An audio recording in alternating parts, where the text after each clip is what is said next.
Lazy and Creative's going down as well. You gotta say that it's not just the Moji, right? Because maybe it can work, maybe it will succeed, but it's the where do you go? What do you do? How do you play around it? Na'Vi have zero competitive practice in a tournament LAN situation with this character, especially in a grand final.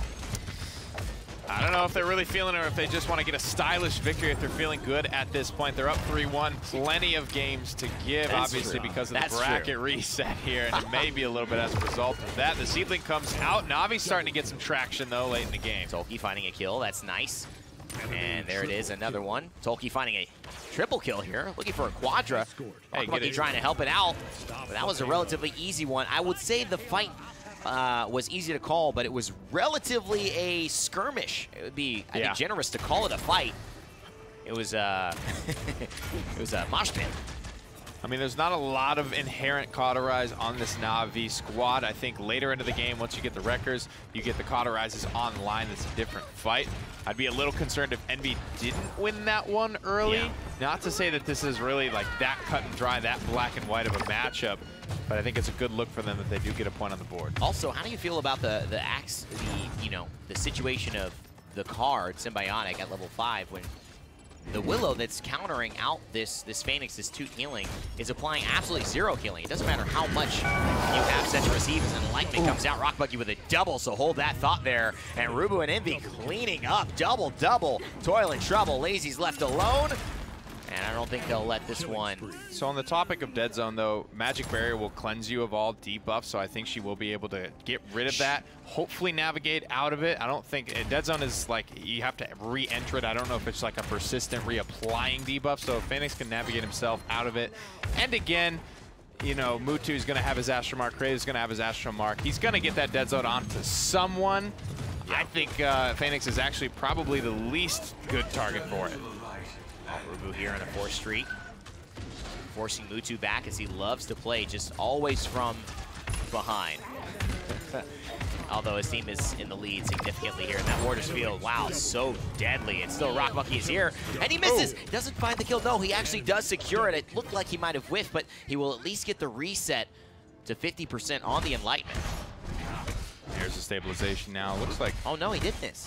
Mutu might be going back for an item or something, or just goofing off. But Na'Vi not interested in leaving their base at all. They do not want to get picked out. That hook's going to miss.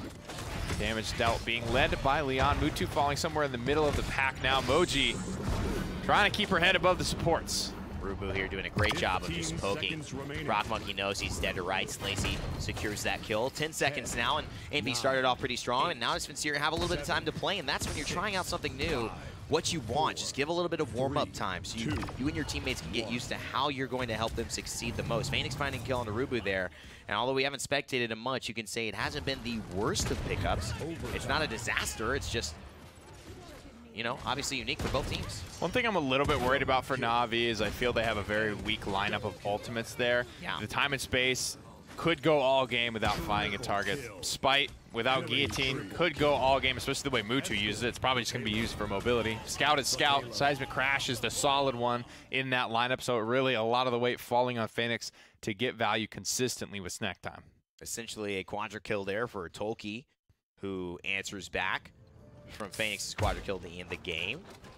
Determination run by Rubu. That will be a big deal considering snack time is going to get halved.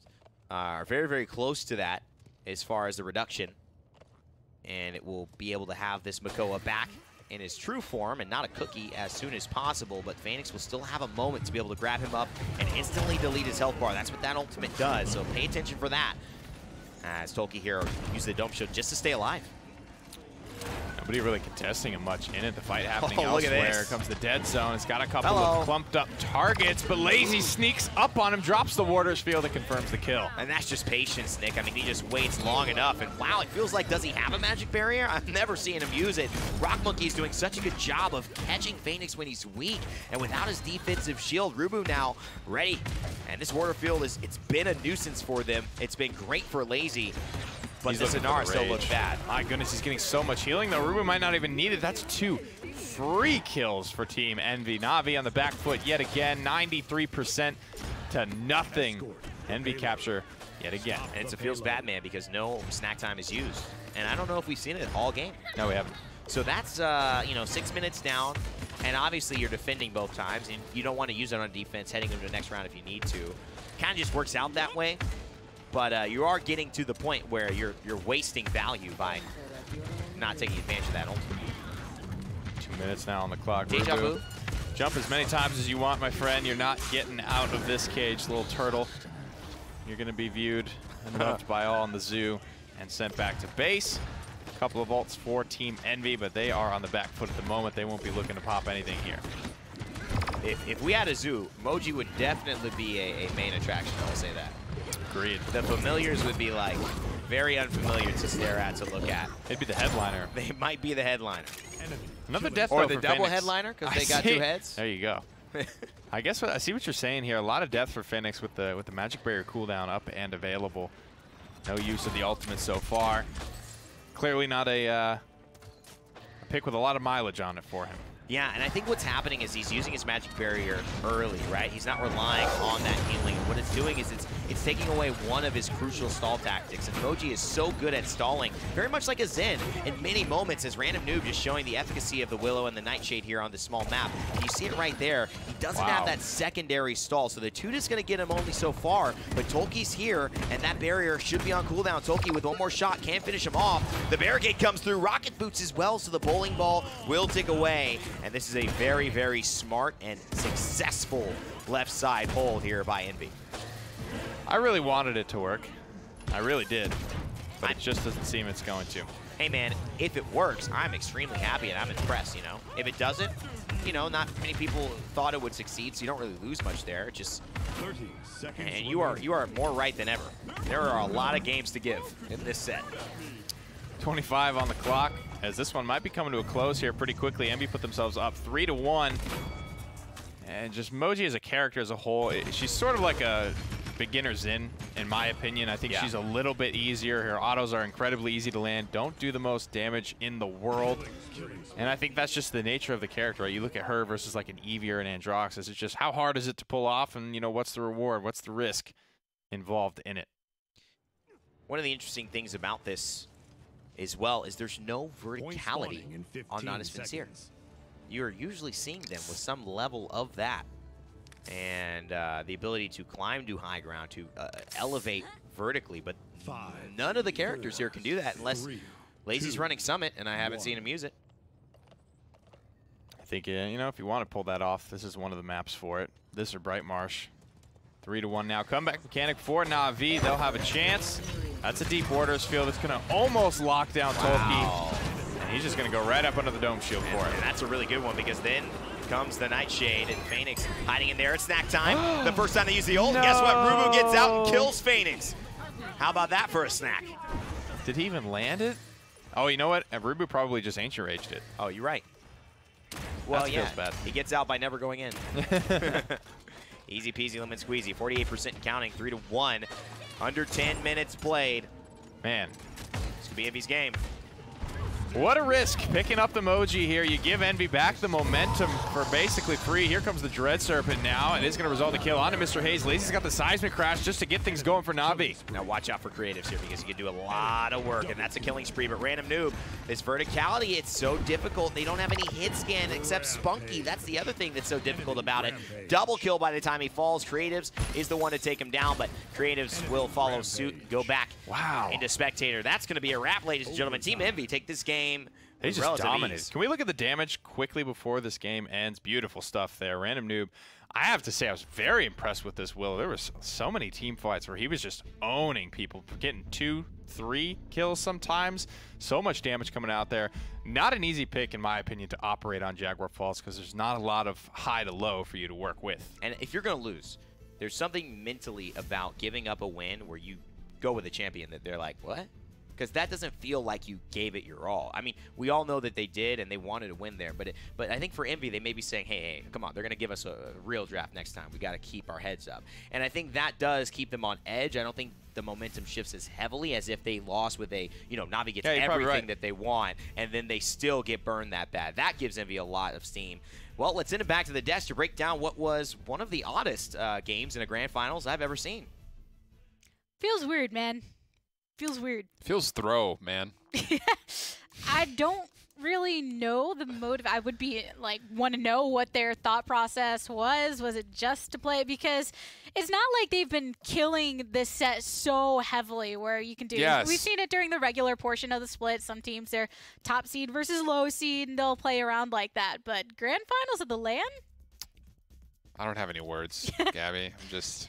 I mean, well, my whole thing is, like, why not take the Bomb King and win the tournament, I think? If you're going for something sneaky and kind of tricky in the draft, why not go for Skye instead of Moji? You know, Moji just, her value is just so low, I think. Snack time, like they were saying in the cast, is just, it's so hard to confirm it, especially when there's so much crowd control built into decks or built into items and stuff like that. It's just, it's so hard to make effectively be used. It's just, you know, it kind of feels like a throwaway to me.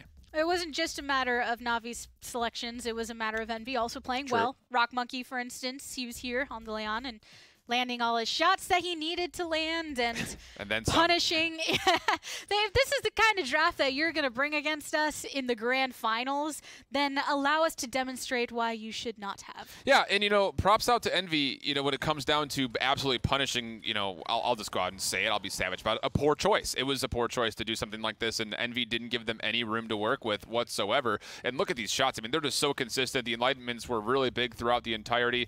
I mean, that one right there hit a shield on Moji, but regardless, Rock was playing great. Random was playing great. I mean, the whole team for Envy is playing great. My biggest thing is, you know, as you're sitting there as Envy and kind of analyzing your draft, it's like, can you really analyze that? Because, yeah, you got the things that you wanted, but you didn't really get a full-on read as far as how it worked versus Troll Comp. If you're on Na'Vi, think, okay, what do we change going into the next one? Probably maybe take it a little more seriously Maybe just a little bit. in the draft. On Envy, well, we played well there. We'll have to see what they bring out the next map, because Na'Vi, I doubt that on map number 6 they're going to go with something like the Moji again, especially after the way it went there, because you don't want to risk pushing this all the way into another best of 7, right? Especially if you give Envy that sort of momentum. But we're going off to Serpent Beach. This is this should be a feels good man for Envy. They're 2-0 on the map so far. Na'Vi, meanwhile, 0-2. So this is a really good location, I think, if you're Envy, as far as, especially the comps that you've been playing so far in this matchup specifically. I think you should feel pretty good about this being Game 6 location when it's not your map choice. I think this obviously, again, keeps a door open for Envy. I think if you can ride off that momentum, that hype that you just absolutely utilized to dismantle Na'Vi, I think you have a chance of rolling this one to a Game 7. And it was Navi's map pick. Yeah, it's strange. They haven't done so well here so far, but they're come to it. It's 3-2. A whole different story from when it was 2-0 early on within the set. But the bans last time around, it was the Drogos, Furia, Nando, and Khan that were taken away. 2 frontliners has been a bit of the standard so far within this set, whether it's both from one team or diversified. Envy's all smiles and laughs right there after that last game. How could you not be? But, you know, here's the thing. If Na'Vi decide to continue to go down the path of banning double frontline, it will essentially force Envy. If they want to get their priority double frontline picks, they'll have to use them first and second, which will open up so many doors for Na'Vi to manipulate the draft the way that they want to. And that's what Envy has opted for. They had picked the Anara first and then the Barrack third. Yes. So on their second rotation of picks, picking up the Barrack. And part of that is just the fact that they need to have that security and they rely on those players and they don't want to have to put Tolki or Rubu on something that they're not very comfortable with or just have to completely switch their draft. The good news here is that as a secondary frontliner, you're also looking at Ruckus back in the conversation, which opens up, even if Na'Vi does ban away too, it opens up the potential of picking up a Ruckus later in the draft because he's definitely not going to be a priority whatsoever for Na'Vi. Whenever we've seen him, it's always in the later portion. Yeah, for sure. And both of these teams can play it, so if they're banning out all these frontliners, I think they both have that in mind as well. Yeah, absolutely. I mean, it's, again, the versatility of Na'Vi versus, you know, the more eccentric and, you know, I don't say eccentric, but a little bit more centralized Envy. They will take away Makoa, though. So, again, this is a smart ban, I think. You know, I don't think they're going to be stressing to get 2 frontliners at all because of the availability of so many options here on Serpent Beach. Drogos going first obviously makes a dissuasion, you know, to going up against a Ruckus. Obviously, the Drogos has such an easier time dealing with Ruckus than most other frontliners because of how big his hitbox is. And Drogos early on within this LAN had been picked up first pick a bit more often, yes, and then kind of started to slink through. Envy had a game in the previous set where it was the 10th pick. And thank you. That's pretty intense when something like that happens. Yeah, and it's actually funny to see, too, JOGOS is the second heavily most prioritized ban for Envy. So I think, again, with them taking away the Furia, they're really adapting to what's happening in front of them. The Barrack goes first. The Leon, very smart pick to counter against the JOGOS. So far, so good for Envy. Leon's such a standard for the earlier portion of this draft, so it also is something that's not giving away too much whenever teams decide to lock that in. Barrack has been a very consistent pickup for Envy as well, regardless of if they go double frontline or single. I think at the same point, though, with Envy taking the Leon right now, I think it kind of goes to show that there's not going to be anything super tricky about this draft. You're not going to see an Androxus likely. You're not going to see a Sniper lightly, which I think gives Na'Vi the freedom to do something a little bit more traditional for them. Traditional, excluding the the Moji thing, that was obviously untraditional, but getting back to like their for sure roots as far as how they've had success throughout this entire week. And I think they'll go to something a bit more traditional. After that last game, if they go 2 games in a row having something that feels a little trolly like that, then it starts to get extremely questionable. Very much so. But here, having one of the front lines locked in, Buck and JOGOS as well, so the back line looking very strong as is. For me, though, this is interesting because Fernando as a solo frontline against Barrack as a solo frontline actually favors Envy because of their ability to position a little bit stronger. And Fernando, if he wants to have the same kind of pressure that he usually is kind of granted, he needs to be able to maneuver very, very widely as being aggressive and then coming back at the proper times, which is something that Lazy has not looked completely in line with when it comes to pulling off something like the challenges of a solo Fernando. I can see a world where Na'Vi is thinking that Envy will lean more towards a double front line, and then also by taking that Nando, something that is a heavy pick for Envy, and then securing where if they decide to go in the direction themselves with it, they could.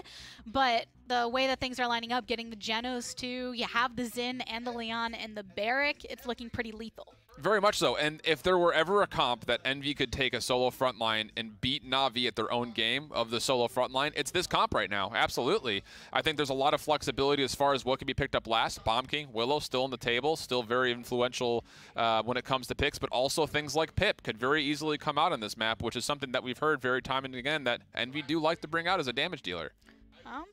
Switching over to the Maldamba, either way they're going to have to secure a support pick right now, and make that Ashe, which from Na'Vi, I don't think we've really seen much of throughout this LAN. I know that from Fnatic, we have seen it as well from Envy. We've seen 0 Ashe from Na'Vi so far, and that will be locked in. So, yeah, bold call. I think that you could get away with running not only Bomb King, but honestly, I'd love to see the Pip here. I think this is a really smart choice to help subsidize some of the healing that is going to be needed, but also getting the damage that really is going to be rather free, to be honest, on the point. I like this draft a lot from Envy, and again, it kind of comes to me like, Na'Vi, what? Like, there's so many things you could have picked. I would have rather have seen a Ruckus here than an Ashe, but hey, that's the cards that were dealt, and I think Envy have got a chance to win this hand.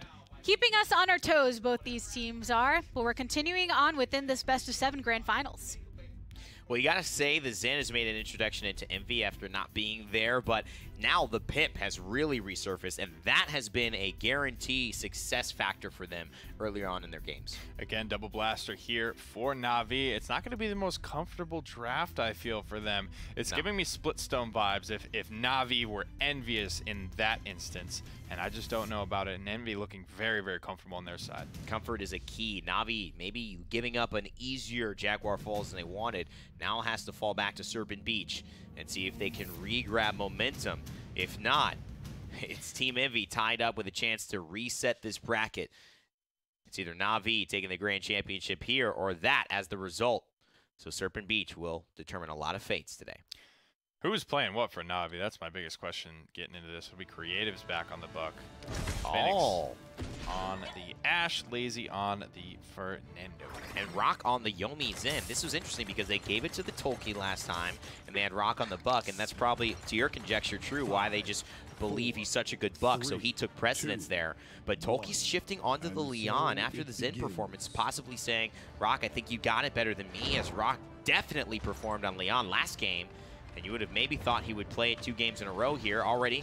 Off to the left side, Tolki and Rock on the right side, maybe looking to rotate here as Rubu is in trouble. You know, that's nicely played by Envy out of the gate. They don't have the composition to put up against Fernando Ash coming at them. You guys just get out of the way and hope you survive. They've done that, but in the process, they've given up a lot of map control, and that's what you need. You need to get those couple of kills. This is incredible. Rubu survived somehow. I mean, he has a sliver of health, Nick, for most of that fight, and he still does. Look at the pressure that Lazy is applying, and Phoenix, he's just on a sliver of health, but he is staying there with the Astro Marks. Mr. Hayes is right on cue, and Random Noob here with this pip. It's being impactful like we thought. There it is, right up under the Ash as well, gonna pick up the kill. Not a single one dropped so far. Lazy's gonna fall as well. Na'Vi coming apart at the seams. Very patient team bite from MVS, but perfect front to back. How many kills did they get across that? Let's look at the KDs here. I don't think they've dropped a single death. And this is so strong because, you know, Spunky, anybody versus Random Noob with this pip on Catalyst when he can play this high ground. Obviously, he's got the damage reduction during the waitlist, so it's going to be hard to track him down. He's got Moxie in the loadout, meaning he can get that self-heal if he needs to. And now Barrick is set up on the point, and Rock Monkey able to distract. He's got 2 players and the healer looking at him. Here it is, 72% climbing quickly. Here comes an Evil Mojo at 2 minutes on the clock. Random Noob, he's already got his ultimate. He's already spent it. He's already back to 20%. And a beautiful heal and a beautiful mid-air shot. Random Noob and Envy have turned up the heat in the grand finals. And with a spite right there, Random Noob will pick up what will be icing on the top of a beautiful round for Envy. My goodness gracious, looking so good out of the gate. A lot of damage as well. I love the Genos pick here. So many nice synergies with the Tinker and Barrick, the Yomi Zin, the Catalyst pip as well. Yeah. I mean, anywhere these heals are going for Mr. Hayes, he's not making a bad call. Dude, this is so good. And I wonder if we take a look at the itemization really quickly, see how many rejuvenates are picked up yet. Not one. So that clutch healing through to the side, only going to get better with time as they do pick those up. Obviously, cauterizes will go through, but notably, only Creatives and Phoenix running cauterizes here. Lazy with his in-hand fireball with the brand and the through time and space. Not going to hit that time. Killing spree. They're struggling here, Evan. This is looking again an odd pick for Na'Vi. Phoenix. They are getting dominated right out of the gate here. Random Noob, things are going well for him. When he gets knocked off the high ground, he still lands on his feet on another nice little high ground perch. I mean, the wait list is so strong at Serpent Beach, and I think this is one of, if not the strongest pit map in the game. And it's not because of the ability to have that bowl-centered front line, which you can see taking effect there, or these little corridors, which he can splash his damage on as they have to use a Dragon Punch to finally get Random Noob off the board. And a nice enlightenment to turn it around, and a slide, Tolkien, you god! Valor slide midair, and that's a shoulder bash, maybe to try and finish him off, and the Zen spin can't quite finish it. But it will be at least a time stall for Na'Vi. Battle standard planted. Phoenix has to spend big for that defensive hold. The second Evil Mojo of the game already coming out. And that was a really low value Dragon Punch. Random Noob maybe had like 20 health, 200 health left there. It's not a lot coming out of Mutu in the gang. Looking for a nice little double jump up here onto the high ground, forcing Creatives out early. Buck, it's a great map for him. But Creatives admittedly hasn't played a ton of Buck this tournament. And you know what? Phoenix hasn't played a ton of Ash this tournament, I'll tell you that. But he likes Ash, and you know that, and he's got a wind on it. But the window of execution a little bit tighter on the Ash versus the Zen versus the Pip, possibly, especially on the Catalyst damage level. I'm wondering why Random Noob didn't buy any items when he went home. Maybe just a heat of the moment thing there. He's sitting on 1,000 credits now. And that's, you know, that's significant. That's what you spend your mid-round buy. It's a big thing to come through. 30% anti-heal versus 60% anti-heal. That's going to allow him to duel Creatives much more effectively. He's trying to push this thing, baby. If he gets Mutu here, this is going to open so much up. Hits the mid-air explosive flash, but gets taken down by Mutu. It was an incredible attempt, but it is not going to be it. There is not a time that Billow will be around, I think, for this to secure. And Tolkien, despite hitting a ton of shots, flexing so well onto the Leon after I would have, you know, basically given my right arm to say that Rock Monkey should have played that thing. It's been an incredible flex, a showcase of talent here by Envy in round 1. Now with the cauterizes coming through, I wonder how this round will look, as well as, you know, watching that Splitstone game, how well Na'Vi adjusted. Clearly what they did not work the first time around. They went hard for the enemy high ground, but there was no one there contesting it. They didn't care. I mean, Na'Vi are so good at this, I would basically almost give this round to them. Like, just if I was a betting man, I would say Na'Vi would win this round because they're so good at making adjustments. And they've proven it. You know, they don't have to keep proving it again. You have to give them the benefit of the doubt, and I think so do Envy, knowing that they're going to try something different, guys. That did not work Random Noob probably talking and saying, yes, we are winning, but we are not out of it yet. If we lose this game, remember, guys, the set's over, so we have to stay focused. That's a lot of red above a lot of blue on the damage charts as well. It's a little bit to be expected with the Luminary, but absolute dominance across the board. Time and space won't connect. Random Noob, I don't know what he's hoping to find here. Phoenix looking for a way out. And he just kind of forces him down. He just forces Phoenix's cooldowns and relatively long, gets a lot of health out. Nobody fighting on the point. I mean, the clear idea around this team fight is MV win the fight fully and then snowball it all. Well, Dragon Punch is ready to go. That Fire Spit probably going to connect there unless Hulky got the shield up in time. Random Noob pressured out in the corner. Oh my Finally, God. the first kill of this round will fall. And that's just so much pressure. And Random Noob, I mean, this pit is hitting mid-air shots, and that's a beautiful stun as well. And I think that comes from Spunky. Saved his life. What an incredible play there. And that's what I talk about, the little things that Spunky does. But Rock Monkey has made such good use of this Yomi Zen.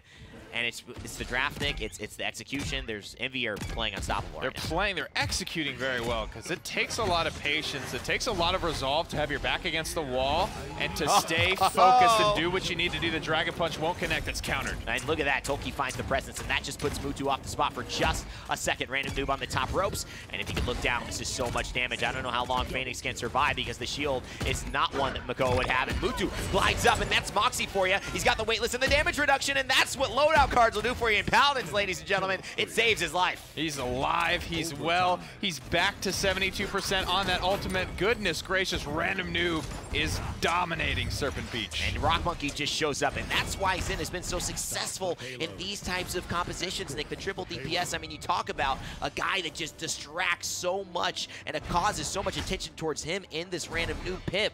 And then Rock Monkey shows up, hitting 977 every third swing. I mean, what are you going to do? Not much. Roll over and die, I suppose. Guess I'll die now. Guess I'll die Let's now. look back at the damage charts here to see if Random Noob's been able to keep himself on top, and indeed he has. Not easy to do against the 6-3 performance. 12 assists from Tolki as well. He's involved in a lot of these frags. Let's take a look at the healing as well and see how well Mr. Hayes has kept up with Spunky, because that's the trade-off. You get the damage, but you don't necessarily have as much, obviously, of the healing. And I'll just assume we're not going to go to those healing charts. We'll go to the Evil Mojo here instead, which is available for Not As Sincere, Team Envy to utilize at the minute and 40 left. I don't think he's had to give up too much. You look across the board. Mr. Hayes has done a good job staying up. I believe I heard the Evil Mojo come out somewhere, and it will be a kill onto Lazy yet again.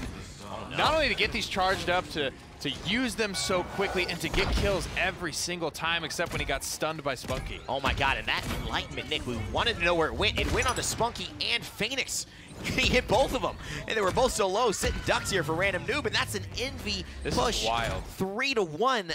This set has taken a dramatically ridiculous turn. And you gotta wonder, coming down to that Moji pick there, I gotta echo what Alan said there. I was looking for a Bomb King there. The little bodyguard style I think could have been so effective on Jaguar Falls. I love BK on Jag, and I thought that could have maybe put the tournament away, but now Envy, they got their foot in the door, and now they're kicking it wide open on Serpent Beach. 3-1 on the scoreboard. They don't show any signs of slowing down. Bowling Ball, Hail Safe, and Brave and Bold. Key cards here in the loadout for him.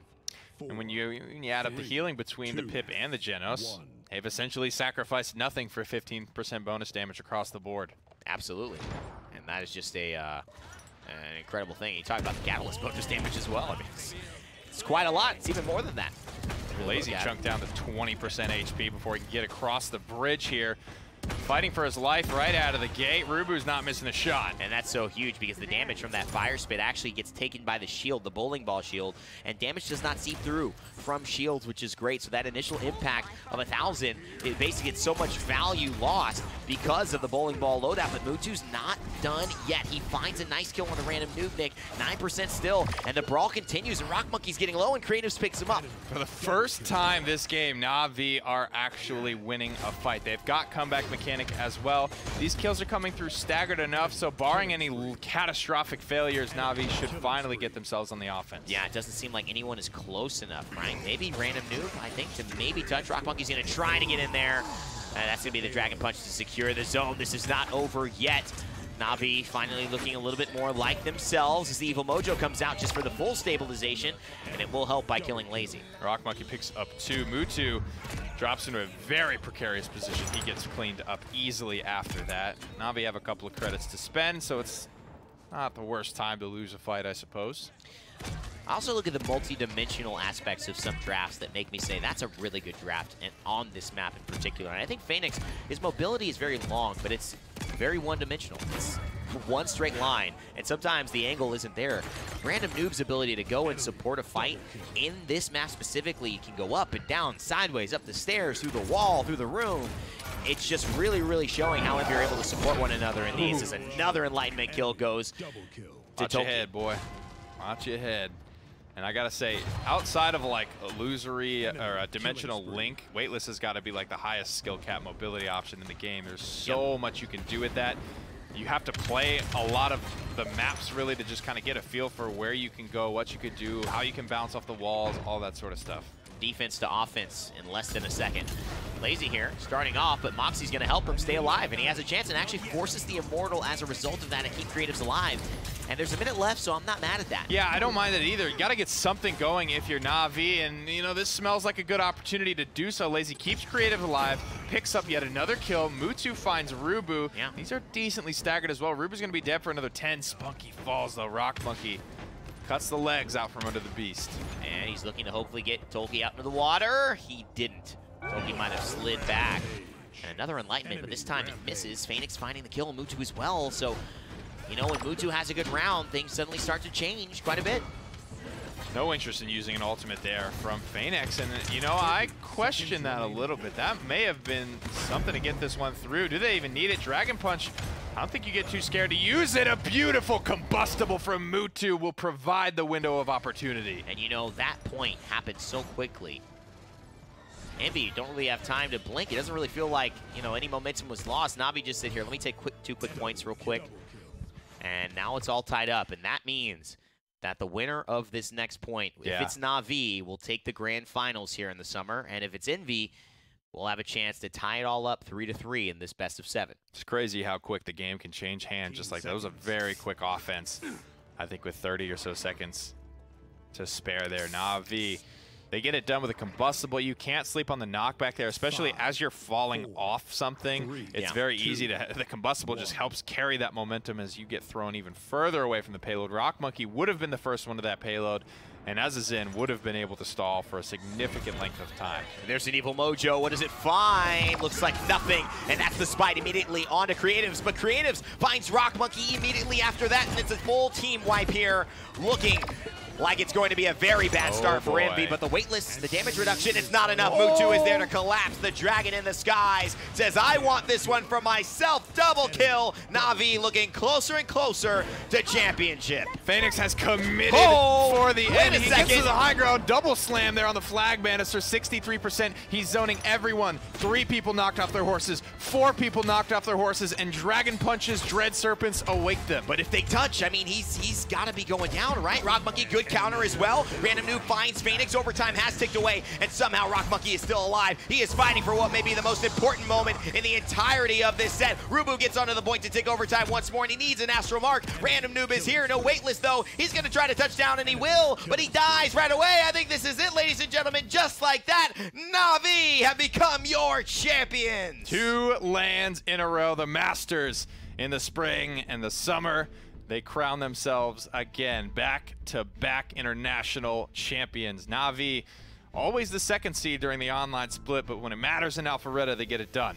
This is a huge moment, not only for those 2 hugging right there, Lazy and Phoenix. Phoenix, who after coming in November to Na'Vi, has won 3 of the biggest international tournaments that have been held for Paladins, and Lazy finding redemption, finding a change in his roster of old teammates, and immediately taking them to the top again. A seamless transition. And you know, this is pretty close to a scrim partner matchup. These 2 teams are very good friends with each other.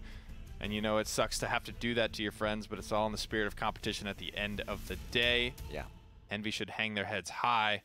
Of course, it always hurts to lose, but they played valiantly, especially in those last 2 games. They are not happy, no doubt about it. Maybe some insult to injury knowing they even got away with that Moji game and still won the set. happy to. Yeah, at least we get to ask about that now in the postgame. We definitely do, and Na'Vi, I think, so happy. And again, this is a dynasty here. We talk about every single major tournament, and I'm not talking about the PPL Spring Finals because those have gone to pretty much anyone. The international competitions have all gone the way of Na'Vi this year, and they have the chance, if they do this again, to be able to win our fall one and the back-to-back World Championship in the same year. This is going to be pretty insane. Wow. A full year teed up, ready to drive that one home for Na'Vi, the likes of which hasn't been seen since the days of D69 and Burrito.